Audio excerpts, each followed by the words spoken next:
السلام علیکم، امید کرتا ہوں کہ سب خیر اور عافیت سے ہوں گے۔ انشاءاللہ آج ہم پڑھیں گے مسلم سائنٹسٹ اینڈ دیئر کنٹریبیوشن۔ مسلم سائنسدانوں کا بائیولوجی میں کیا کنٹریبیوشن ہے، انہوں نے بائیولوجی کی فیلڈ میں کیا کام کیا ہے۔ اگر دیکھا جائے تو پچھلے زمانے کے جتنے بھی مسلم سائنٹسٹ ہیں 8 سے 15 سینچری تک، تو اس میں مسلمان سائنسدانوں کا بہت کام ہے، لیکن آج کل کے زمانے سے مشکل سے ہی آپ کو کوئی مسلم سائنٹسٹ کا کام نظر آئے گا۔ مسلم scientists contribute a lot of knowledge to the science of biology and medicine from 8 to 15 century۔ مسلم جتنے بھی سائنٹسٹ ہیں انہوں نے بایولوجی میں اور میڈیسن دوائی کا جو فیلڈ ہے ان میں 8 سے 15 سینچری تک بہت کام کیا ہے۔ دیئر ویوز، ان کے جو خیالات ہیں، are highly respected، ان کو بہت عزت دیا جاتا ہے، and taken as authority، ان کو لوگ مانتے ہیں کہ یہ بہت کلیئر ہے۔ سم آف فیمس مسلم سائنٹسٹ، اور کچھ فیمس مشہور مسلم سائنٹسٹ اور ان کا رول اب ہم پڑھیں گے انشاءاللہ۔ پہلا جو ہے وہ ہے جابر بن حیان، 721 عیسوی میں پیدا ہوا تھا اور 815 عیسوی میں وفات پا گیا تھا۔ برن ان عراق، جابر بن حیان عراق میں پیدا ہوئے۔ پریکٹس میڈیسن ان عراق، اور اس نے عراق میں میڈیسن پر پریکٹس کی تھی۔ ہی انٹروڈیوس ایکسپیریمنٹل کیمسٹری، اس نے ایکسپیریمنٹل کیمسٹری کو دریافت کیا تھا، جیسے کہ اس نے ڈسٹیلیشن کا ایک پروسیس دریافت کیا تھا۔ ڈسٹیلیشن کے پروسیس میں اس طرح ہوتا ہے کہ 2 لیکوڈ کو سپریٹ کیا جاتا ہے۔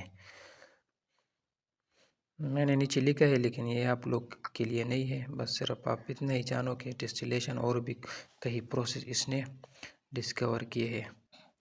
He wrote a number of books on plant and animal، اور جابر بن حیان نے بہت سی کتابیں لکھی ہیں پلانٹ کے بارے میں، اینیمل کے بارے میں۔ اس کا ایک کتاب ہے النباتات، جس میں پلانٹ کے بارے میں بتایا گیا ہے۔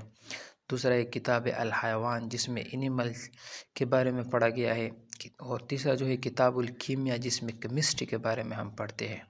کیمسٹری کے بارے میں انشاءاللہ کیمسٹری کے لیکچر میں ہم بتائیں گے کہ کیمسٹری کیا ہوتا ہے۔ He was also an astronomer، اور جابر بن حیان ایک اسٹرونومر بھی تھے۔ اسٹرونومر مین ماہر فلکیات، جو کہ ارض سے باہر کی اسٹڈی کرتے ہیں، جس طرح سن کے بارے میں اسٹڈی کرتے ہیں، مون کے بارے میں، باقی جو پلانٹ سیارے ہوتے ہیں ان کے بارے میں اسٹڈی کرتے ہیں، تو یہ اسٹرونومر کہلاتے۔ وہ ایک اسٹرونومر بھی تھا۔ فارماسسٹ بھی تھا۔ فارماسسٹ مین کہ وہ میڈیسن اور ڈرگ کے بارے میں بھی اسٹڈی کرتا تھا۔ فزیشین مین ایک ڈاکٹر بھی تھا۔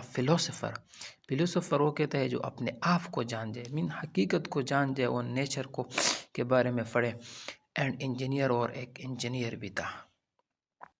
نیچے میں نے فلاسفر کی ڈیفینیشن لکھی ہے۔ فلاسفی میں اس طرح ہوتا ہے کہ کوئی بندہ جب حقیقت کو جان جائے، اپنے آپ کو جان جائے، تو یہ فلاسفر ہوتا ہے۔ نیکسٹ جو ہے وہ ہے عبد المالک آسمائی، یہ 740 عیسوی میں پیدا ہوا تھا اور 828 عیسوی میں وفات پا گیا تھا۔ He was born in Basra, وہ بصرہ میں پیدا ہوا تھا۔ سائریا عرب کنٹری ہے، وہاں کا ایک شہر ہے بصرہ، وہاں پر پیدا ہوا تھا۔ He was regarded as a specialist in animal science، وہ اینیمل سائنس میں ایک اسپیشلسٹ تھا۔ He wrote many books on plant and animal، اس نے بہت سی کتابیں اینیمل اور پلانٹ پر لکھی تھی، جس طرح جابر ابن حیان نے لکھی تھی، اس نے بھی بہت سی کتابیں لکھی تھی۔ پہلا جو اس کا کتاب تھا وہ تھا الخیل، اباؤٹ ہارس، جو گھوڑوں کے بارے میں لکھی گئی تھی۔ الابل، اباؤٹ کیمل، جو اونٹ کے بارے میں اس نے ایک کتاب لکھا تھا۔ الشاہ، اباؤٹ شیپ کے بارے میں اس نے کتاب لکھی تھی۔ الوحوش، وائلڈ اینیمل، جو جنگلی اینیمل ہوتے ان کے بارے میں یہ کتاب لکھی گئی تھی۔ خلق الانسان، اس نے ایک اور کتاب لکھی تھی خلق الانسان میں، اس میں ہے describe different parts and function of human body, اس نے انسان کے بارے میں ایک کتاب لکھی تھی جس میں انسان کے ڈفرینٹ حصے کیا کام کرتے ہیں اور کون کون سے حصے، اس چیز کے بارے میں بھی اس نے بہت کام کیا تھا۔ اگلا جو سائنٹسٹ ہے وہ ہے ابو علی سینا، یہ 980 میں پیدا ہوئے تھے اور 1037 عیسوی میں وفات پا گئے تھے۔ He was born near Bukhara, وہ بخارا میں پیدا ہوتے، یہ ازبکستان کا ایک شہر ہے بخارا۔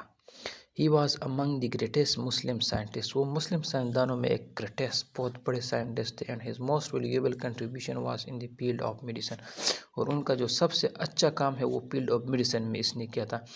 اوپر میں نے بلیک پین سے لکھا ہے 16 age start work on medicine. وہ 16 سال کی عمر میں ہی اس نے میڈیسن پر کام اسٹارٹ کیا تھا. اور آج کل کے زمانے میں اگر آپ دیکھو تو 16 سال کے بچے 5G پر ہی اپنا دھیان دیتے ہیں. He was in experts in mathematics. وہ میتھمیٹکس میں بھی ایکسپرٹ تھا, اسٹرونومی میں بھی ایکسپرٹ تھا, پچھلے ہم نے پڑھا ہے اسٹرونومی. فزکس میں بھی ایکسپرٹ تھا. And palaeontology. پیلیونٹولوجی بھی بایولوجی کی ایک برانچ ہے. جب ہم پلانٹ اور اینیمل کی فصل جو کوئی پلانٹ یا اینیمل ختم ہو جاتے ہیں تو ان کی جو بقایا جات رہتی ہے تو وہ ہم پیلیونٹولوجی میں پڑھتے ہیں. ہی ورک آن دی اسٹرکچر. اس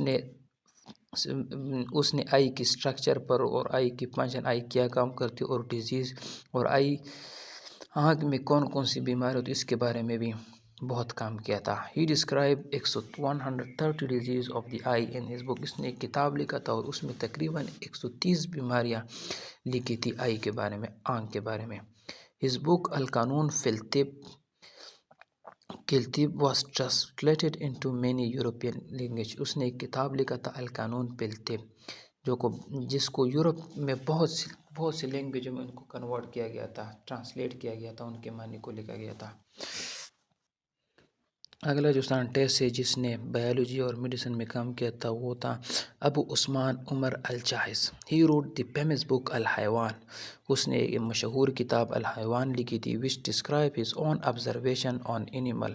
اس نے اس میں ان کے جو اپنے آبزرویشن خیالات تھے اینیمل کے بارے میں اس کو لکھا تھا. سچ از جس طرح سیزنل مائگریشن آف فش, جس طرح مائگریشن کرتے ہیں فش, ایک جگہ سے دوسری جگہ جاتے ہیں سیزن چینج ہونے کی وجہ سے. جس طرح اگر ایک علاقے میں سردی ہوتی ہے اور وہ گرم جگہ کے لیے جانا چاہتے ہیں تو یہ سیزنل مائگریشن ہے. کون سے ریور میں؟ ریور ٹگرس میں. ٹگرس کا مطلب ہے فاسٹ یا arrow like. He also describe the life cycle of an ant. اور اس نے پہلی دفعہ آنٹ کی لائف سائیکل کو بھی ڈسکرائب کیا گیا تھا. آنٹ مین 20. برن ان بصرہ. یہ بصرہ میں پیدا ہوا تھا, عراق کا جو شہر. یہ جو ریور ٹگرس پہلے ہم نے پڑھا تھا یہ ٹرکی, سائریا اور عراق میں یہ ریور بہتا ہے. نیکسٹ جو سائنٹسٹ ہے وہ ہے الفارابی. 870 ای میں پیدا ہوا, 950 ای میں وفات پا گئی. یہ ایک رینوڈ حکیم اور بایولوجسٹ ہے, مشہور حکیم اور بایولوجسٹ تھے. اس نے 2 بکس لکھی تھی, ایک تھا کتاب النباتات پلانٹ کے بارے میں اور دوسرا بک تھی کتاب الحیوانات اینیمل کے بارے میں. نیکسٹ جو مسلم سائنٹسٹ ہے وہ ہے ابو القاسم الزہروی. 936 ای میں پیدا ہوا تھا اور 1004 ای میں وفات پا گیا تھا. گریٹ مسلم سرجن. یہ ایک بڑا مسلم سرجن تھا. سرجن مین جو کہ آپریشن کرتے ہیں. He was famous for the removal of stone. وہ مشہور تھے اسٹون کی ریموول, پتھر کی کو. کہاں سے؟ Urinary bladder. یہ جو مثانہ ہوتا ہے نا اس کو یورینری بلیڈر کہتے ہیں, اور اس میں جب پتھر ہو جاتے تھے تو وہ اس کو نکالنے میں آپریشن یا سرجری کے ذریعے ایک بہت ماہر مانے جاتے تھے. اگلا جو سائنٹسٹ ہے وہ ہے ابن الحیثم. یہ 965 ای میں پیدا ہوا تھا اور 1039 ای میں وفات پا گیا تھا. One of the most out standing biologist of Muslim world. یہ مسلم دنیا کے مسلمان دانوں میں یہ ایک بہت بڑا سائنٹسٹ تھا. Basically he was an ophthalmologist. وہ اصل میں آفتھلمولوجسٹ تھا, مین کہ وہ آئی کا اسپیشلسٹ تھا, آئی کے بارے میں اس نے اسٹڈی کی ہوئی تھی. He corrected the Greek concept of vision. اس نے گریک کا جو آئی کی ویژن کے بارے میں, نظر کے بارے میں جو کنسیپٹ تھا اس نے اس کو ٹھیک کیا تھا.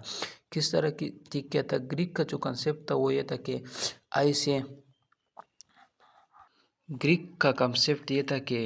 آئی سے لائٹ نکلتی ہے. جب یہ لائٹ کسی چیز پر پڑ جاتی ہے تو آنکھ میں پھر ہمیں وہ چیز نظر آتی ہے. اس نے اس کنسیپٹ کو غلط قرار دیا تھا اور اس کے برعکس یہ کنسیپٹ کیا تھا کہ لائٹ جب کسی چیز پر پڑتی ہے, فور ایگزامپل ہم کسی چیز ہم کسی دیوار کو دیکھتے ہیں, ہر چیز کو بھی جب ہم دیکھتے ہیں تو اس پر جب لائٹ لگ جائے تب ہمارے آنکھ میں وہ لائٹ آ جاتی ہے اور پھر ہم اس کو دیکھتے ہیں. اس نے یہ کنسیپٹ دیا اور یہ کریکٹ کنسیپٹ تھا. Locating retina as the seat of vision. اس نے کہا تھا کہ ریٹنا میں ہی امیج فاؤنڈ ہوتا ہے. فیمس بک ان کے کون سے تھے؟ ایک تھا کتاب المناظر اور دوسرا تھا میزان الحکمہ. were translated into many European language, اور یہ بہت سی یورپین لینگویج میں اس کو ٹرانسلیٹ کیا گیا تھا ان کتابوں کو۔ نیکسٹ جو مسلم سائنٹسٹ یا بایولوجسٹ تھے وہ تھے علی بن عیسیٰ، ویل نون آئی اسپیشلسٹ، یہ بھی آئی کا اسپیشلسٹ تھا، مطلب کہ آنکھ کے بارے میں یہ ماہر تھا۔ ہی ورک آن دی اسٹرکچر، اس نے فنکشن اینڈ ڈیزیز آف آئی پہ کام کیا تھا کہ آئی کا اسٹرکچر، آئی میں کیا کیا حصے ہے، وہ کیسے مل کے انہوں نے آئی بنائی ہوئی ہے، یا وہ فنکشن کس طرح کرتے ہیں، ان کا کام کیا ہے، اینڈ ڈیزیز، اور اس میں کون سی بیماریاں ہوتی ہے، اس کے بارے میں اس نے بہت اسٹڈی کی تھی۔ He describe 130 diseases of eye in his book, اس نے اپنی کتاب میں آنکھ کے بارے میں 130 بیماری کا ذکر کیا ہے۔ The book was translated into many European language, اور اس کتاب کو بہت سی یورپین لینگویج میں بھی ٹرانسلیٹ کیا گیا ہے، ان کا ترجمہ کیا گیا ہے۔ اگلا جو ہے وہ ابن النفیس ہے، یہ 1213 ای ڈی میں پیدا ہوئے تھے اور 1288 ای ڈی میں یہ وفات پا گئے تھے۔ He was renowned biologist of the 13th century, وہ 13 سینچری کا ایک مشہور سائنٹسٹ تھا۔ He describe the circulation of blood in human body, اور اس نے ہیومن باڈی میں، انسان کی باڈی میں کہ بلڈ کس طرح سرکولیٹ ہوتا ہے، مین کے سارے جسم میں بلڈ کس طرح پھیلتا ہے، کس طرح جاتا ہے، اس کو اس نے ڈسکرائب کیا تھا، بیان کیا گیا تھا۔ اور یہ بھی سائریا میں پیدا ہوئے تھے، جو کہ عرب کنٹری ہے۔ ہم نے اس میں دیکھا کہ جتنے بھی یہ مسلم سائنٹسٹ تھے، یہ سارے 8 سے 15 سینچری کے اندر ہی تھے، اس کے بعد کوئی مشہور سائنٹسٹ نہیں ہے۔ تو ہمیں اللہ توفیق دے کہ ہم بھی کچھ کریں۔ والسلام، انشاءاللہ اگلا ٹاپک بھی ہم جلدی اپلوڈ کریں گے۔